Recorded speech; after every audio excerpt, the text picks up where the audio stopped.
കഴിഞ്ഞ ദിവസം നമ്മൾ റിയൽമിയുടെ ഏറ്റവും ലേറ്റസ്റ്റ് 9 സീരീസിലെ സ്മാർട്ട് ഫോൺ ആയിട്ടുള്ള Realme 9 speed edition 5G smart phone നിങ്ങളെ പരിചയപ്പെടുത്തിയിരുന്നു.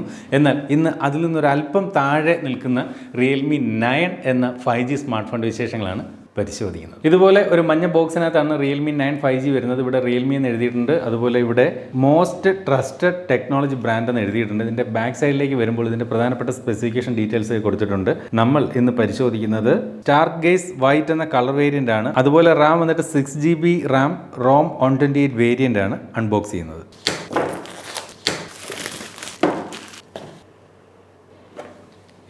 ഇതിനകത്തൊരു മഞ്ഞ ബോക്സ് സാധാരണ പോലെ, അതിനകത്ത് ഇതുപോലെ അതിൻ്റെ ഒരു ബാക്ക് കേസ് കൊടുത്തിട്ടുണ്ട്. കണ്ടില്ലേ ബാക്ക് കേസ്. അപ്പോൾ ചെറിയൊരു ക്യാമറ കട്ടൗട്ടാണ് 9SEയിൽ നിന്ന് വ്യത്യസ്തമായിട്ട്. അതുപോലെ user manual, warranty card information. ഫോണിൻ്റെ ബോക്സിനകത്ത് ഇതുപോലെ ഇവിടെ ഫോൺ ഇതുപോലെ വെച്ചിരിക്കുന്നു. നമുക്ക് അതിലേക്ക് വരാം. അത് കൂടാതെ ഇതിനകത്ത് 18 വാട്ടിൻ്റെ ഒരു ഫാസ്റ്റ് ചാർജർ നൽകിയിട്ടുണ്ട്. അതുപോലെ ചാർജിങ്ങിനായിട്ട് USB Type-C ആയിരിക്കും. നോക്കട്ടെ. USB Type-C ചാർജിങ് കേബിളും നൽകിയിട്ടുണ്ട്. ഈ ഒരു പേപ്പർ ബോക്സിനകത്ത് ഇതുപോലെ സിം ഇജക്ടർ പിന്നും കൊടുത്തിട്ടുണ്ട്. അപ്പോൾ ദേ ഇരിക്കുന്നു നമ്മുടെ റിയൽമി 9 5G എന്ന് പറയുന്ന സ്മാർട്ട് ഫോൺ. ഫോണിൻ്റെ ബാക്ക് സൈഡ് ദേ ഇതുപോലെയാണ്. കഴിഞ്ഞ ദിവസം നമ്മൾ പരിചയപ്പെടുത്തിയ റിയൽമി 9 SE 5Gയുടെ ബാക്കിൻ്റെ ഒരു ഡിസൈൻ, ഈ കാണുന്ന ആ ഒരു സ്റ്റൈലും ഡിസൈനും എല്ലാം ഏകദേശം സെയിം ആണ്. പക്ഷേ ക്യാമറ മൊഡ്യൂളിലാണ് കാര്യമായിട്ടുള്ള വ്യത്യാസം. നമുക്ക് ഈ ഒരു സ്റ്റിക്കർ എന്തായാലും ഒഴിവാക്കാം. സൈസൊക്കെ ഏകദേശം സെയിം. കണ്ടില്ലേ, ആ ഒരു ബാക്ക് ഡിസൈൻ എല്ലാം ഏകദേശം ഡിറ്റോ സെയിം ആയിട്ട് തന്നെ തോന്നുന്നു. ഞാൻ പറഞ്ഞ പോലെ ആ ഒരു ക്യാമറ മൊഡ്യൂള് മാത്രമാണ് 9 നിന്നും 9SEയിലേക്ക് ഇതുപോലെ വരുമ്പോൾ ഉള്ള വ്യത്യാസം. ഫോണിന്റെ വല സൈഡിലാണ് ഇതുപോലെ പവർ ബട്ടൺ കൊടുത്തിരിക്കുന്നത്. അതിനകത്ത് തന്നെ ഫിംഗർ പ്രിന്റ് സംവിധാനം കൊടുത്തിട്ടുണ്ട്. താഴെ 3.5mm audio Jack, microphone, USB Type-C charging port, speaker grill. ഫോണിന്റെ മുകൾ ഭാഗത്ത് കാര്യമായിട്ടൊന്നും നൽകിയിട്ടില്ല. ഇടത് സൈഡിലാണ് സിം ട്രേ, അതുപോലെ വോളിയം റോക്കേഴ്സും ഇടത് സൈഡിൽ കൊടുത്തിട്ടുണ്ട്. അടുത്തായിട്ട് നമുക്ക് ഇതിന്റെ ഒരു സിം ട്രേ നോക്കാം. Triple card slot. അപ്പോൾ ഈ ഒരു ഫോണിനകത്ത് ട്രിപ്പിൾ കാർഡ് സ്ലോട്ട് ഉള്ളത് കൊണ്ട് തന്നെ ഒരേ സമയം 2 സിം കാർഡുകളും ഒരു മെമ്മറി കാർഡും ഒരുമിച്ച് ഉപയോഗിക്കും. ഈ ഒരു ഫോണിന്റെ തിക്നെസ് വന്നിട്ട് 8.5 മില്ലിമീറ്റർ ആണ്. അതുപോലെ ഭാരം വന്നിട്ട് 188 ഗ്രാം മാത്രം. മൊത്തത്തിൽ ഇതിന്റെ ഒരു ഇൻഹാൻഡ് ഫീൽ ഒക്കെ മനോഹരമാണെന്ന് പറയണം. 6.5 ഇഞ്ചിന്റെ full HD+ IPS LCD display ആണ് ഈ ഒരു സ്മാർട്ട് ഫോണിനകത്ത് നൽകിയിരിക്കുന്നത്. അതുപോലെ ഈ ഒരു സ്മാർട്ട് ഫോണിന് 90 ഹെർട്സിന്റെ റിഫ്രഷ് റേറ്റ് ആണ് നൽകിയിരിക്കുന്നത്. അപ്പോൾ ഈ ഒരു റിയൽമി 9SEയിൽ നിന്ന് 9ലേക്ക് വരുമ്പോഴുള്ള ഒരു പ്രധാന വ്യത്യാസം ഇത് തന്നെയാണ്. സ്ക്രീനിന്റെ റിഫ്രഷ് റേറ്റ് 9SE എന്ന സ്പീഡ് എഡിഷനിൽ 144 ഹെർട്സിന്റെ റിഫ്രഷ് റേറ്റ്, അതായത് റിയൽമിയുടെ ഏതൊരു ഫോണിലും ഉള്ള ഏറ്റവും കൂടിയ റിഫ്രഷ് റേറ്റ് 9SEയിൽ കൊടുത്തിരുന്നു. എന്നാൽ ഇവിടെ LCD ഡിസ്പ്ലേ വിത്ത് 90 ഹെർട്സ് റിഫ്രഷ് റേറ്റ് ആണ്.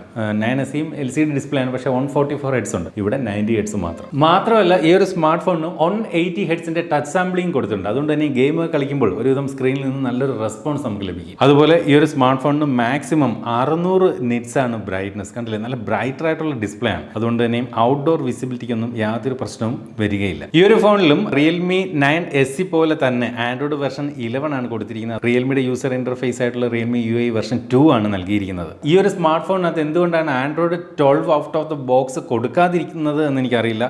പക്ഷേ out of the box Android 12 കൊടുക്കാമായിരുന്നു എന്ന് തോന്നി. അതുപോലെ റിയൽമിയുടെ ലേറ്റസ്റ്റ് യൂസർ ഇന്റർഫേസ് ആയിട്ടുള്ള റിയൽമി UI 3യും ഇപ്പോൾ ചില ഡിവൈസുകളിലൊക്കെ വന്നു കഴിഞ്ഞിരിക്കുന്നു. അതും കൊടുക്കാമായിരുന്നു എന്ന് തോന്നുന്നു. ഫോണിനകത്ത് പ്രീ ഇൻസ്റ്റാൾഡ് ആയിട്ട് വരുന്ന ആപ്ലിക്കേഷനുകളെ കുറിച്ച് പറഞ്ഞാൽ സ്പോട്ടിഫൈ, സ്നാപ്ചാറ്റ്, അതുപോലെ ആമസോൺ പ്രൈം, ഫോൺ പേ, മോജ്, ജോഷ്, ലിങ്ക്ഡിൻ, ഇങ്ങനെ കുറച്ച് പുറത്തുനിന്നുള്ള ആപ്ലിക്കേഷൻ, ഗൂഗിളിന്റെയും റിയൽമിയുടെയും ആപ്ലിക്കേഷൻ കൂടാതെ ഇതിനകത്ത് ഇൻസ്റ്റാൾഡ് ആയി വരുന്നതായി കാണാം. മീഡിയടെക്കിന്റെ ഡയമൻസിറ്റി 810 എന്ന 5G ഒക്ടാ കോർ പ്രോസറാണ് ഈ ഒരു സ്മാർട്ട് ഫോണിന് കരുത്ത് വരുന്നത്. അതുപോലെ റാം പ്രധാനമായിട്ടും 2 വേരിയന്റ് ലഭിക്കും. 4GB റാമും 6GB റാമും. നമ്മൾ പരിശോധിക്കുന്നത് 6GB റാമാണ്. ഈ ഒരു 6GB റാം തന്നെ നമുക്ക് മാക്സിമം 5GB കൂടി അഡീഷണലി നമുക്ക് ഇതിനോടൊപ്പം വെർച്വലി എക്സ്പാൻഡ് ചെയ്യാനുള്ള ഒരു ഫീച്ചറും ഈ ഒരു സ്മാർട്ട് ഫോണിനകത്ത് നൽകിയിട്ടുണ്ട്. അതുപോലെ ഇന്റേണൽ മെമ്മറി വന്നിട്ട് 64GBയും 128GB എന്നീ 2 വേരിയന്റുകളാണ് ലഭ്യമാവുക. അതുപോലെ ഈ ഒരു സ്മാർട്ട് ഫോണിന്റെ റാം വന്നിട്ട് LPDDR4Xും സ്റ്റോറേജ് ടൈപ്പ് വന്നിട്ട് UFS 2.2മാണ്. അടുത്തായിട്ട് ഫോണിന്റെ ക്യാമറ സെറ്റപ്പ് നോക്കാം. ഫോണിന്റെ ബാക്ക് സൈഡിലേക്ക് നോക്കി കഴിഞ്ഞാൽ മൊത്തത്തിൽ 4 ക്യാമറകൾ ഉണ്ടെന്ന് തോന്നും, പക്ഷേ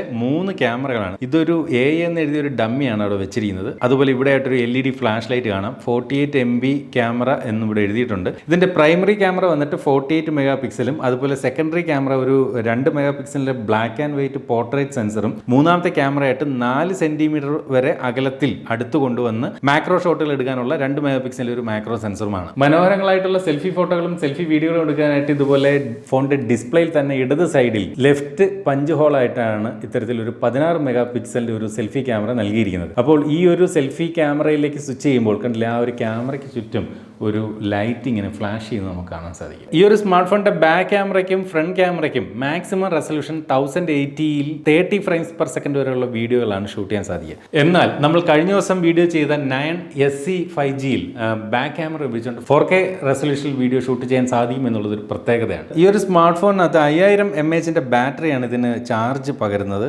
അതുപോലെ അത് ചാർജ് ചെയ്യാനായിട്ട് 18 വാട്ടിന്റെ ഫാസ്റ്റ് ചാർജറാണ് നൽകിയിരിക്കുന്നത്. എന്നാൽ 9SEയിൽ 5000 mAh ബാറ്ററി തന്നെ കൊടുത്തിരുന്നപ്പോൾ 30 വാട്ടിന്റെ ഫാസ്റ്റ് ചാർജിംഗ് സപ്പോർട്ടും നൽകിയിരുന്നു.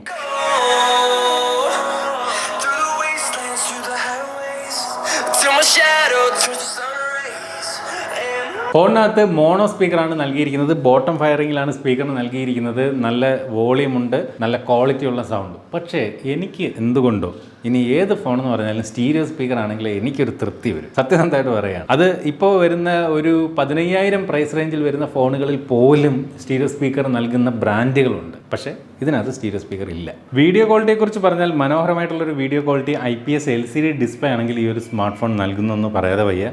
അതുപോലെ ഈ ഒരു ചിഹ്നം എന്നറിയപ്പെടുന്ന ഭാഗം ഒരല്പം സൈസ് കൂടുതലായിട്ട് ഫീൽ ചെയ്തു. അതുപോലെ ഈ ഒരു സെൽഫി ക്യാമറയുടെ വലുപ്പവും സാധാരണയിൽ നിന്ന് ഒരല്പം കൂടുതലാണെന്ന് തോന്നുന്നു. അതർവൈസ് ഇതിൻ്റെ ഒരു വീഡിയോ വ്യൂയിങ് എക്സ്പീരിയൻസ് മനോഹരമാണ്. നല്ല മനോഹരമായിട്ടുള്ള ഒരു വ്യൂയിങ് ആംഗിളും ഒക്കെ ഈ ഒരു സ്മാർട്ട് ഫോൺ നൽകുന്നുണ്ട്.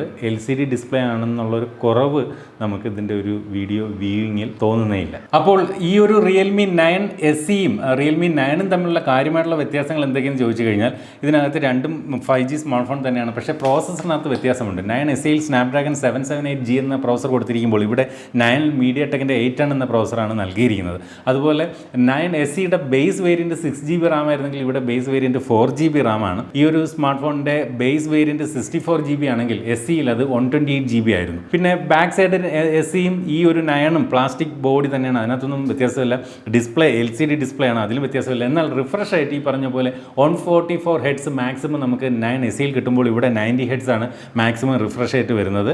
അതുപോലെ ക്യാമറ സെറ്റപ്പ് എല്ലാം സെയിം തന്നെയാണ്. ബാറ്ററിയിലേക്ക് വരുമ്പോൾ രണ്ടിലും 5000 mAh തന്നെയാണ്. എന്നാൽ ഫാസ്റ്റ് ചാർജിങ് സപ്പോർട്ടിൽ 30 വാട്ടിൻ്റെ ഫാസ്റ്റ് ചാർജിങ് സപ്പോർട്ട് 9SE കൊടുത്തിരിക്കുമ്പോൾ ഇവിടെ 9ൽ അത് 18 വാട്ടിൻ്റെ ഫാസ്റ്റ് ചാർജിങ്ങേ കൊടുത്തുള്ളൂ. അപ്പോൾ എന്തുകൊണ്ടും 9SEയേക്കാൾ താഴെ നിൽക്കുന്ന, പ്രൈസ് കൊണ്ടും താഴെ നിൽക്കുന്ന ഒരു സ്മാർട്ട് ഫോൺ ആകും ഈ ഒരു റിയൽമി 9 എന്ന സ്മാർട്ട് ഫോൺ.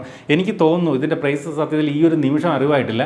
18,000-നും ഒരു 24,000-നും ഇടയിലാണ് ഞാൻ ഈ ഒരു സ്മാർട്ട് ഫോണിന് പ്രതീക്ഷിക്കുന്ന വില. അങ്ങനെയെങ്കിൽ മികച്ചൊരു പ്രൈസിങ്ങിൽ തന്നെയായിരിക്കും ഈ ഒരു 5G സ്മാർട്ട് ഫോൺ റിയൽമി വിൽക്കുന്നത്. എന്തായാലും റിയൽമി എന്ന് പറയുന്ന ബ്രാൻഡ് എപ്പോഴും ഒരു അഗ്രസീവ് പ്രൈസിങ്ങിൽ തന്നെയാണ് ഓരോ സ്മാർട്ട് ഫോണുകളും പുറത്തിറക്കുന്നത്. അത് 9നകത്തും കാര്യങ്ങൾ വ്യത്യസ്തമായിരിക്കില്ല എന്ന് പ്രതീക്ഷിച്ചുകൊണ്ട് ഇതുപോലെ മനോഹരമായിട്ടുള്ള മറ്റൊരു പ്രോഡക്റ്റിൻ്റെ വിശേഷമായിട്ട് നമുക്ക് അടുത്ത വീഡിയോയിൽ വീണ്ടും കാണാം. അതുവരെ സ്റ്റേ സേഫ്, ബൈ.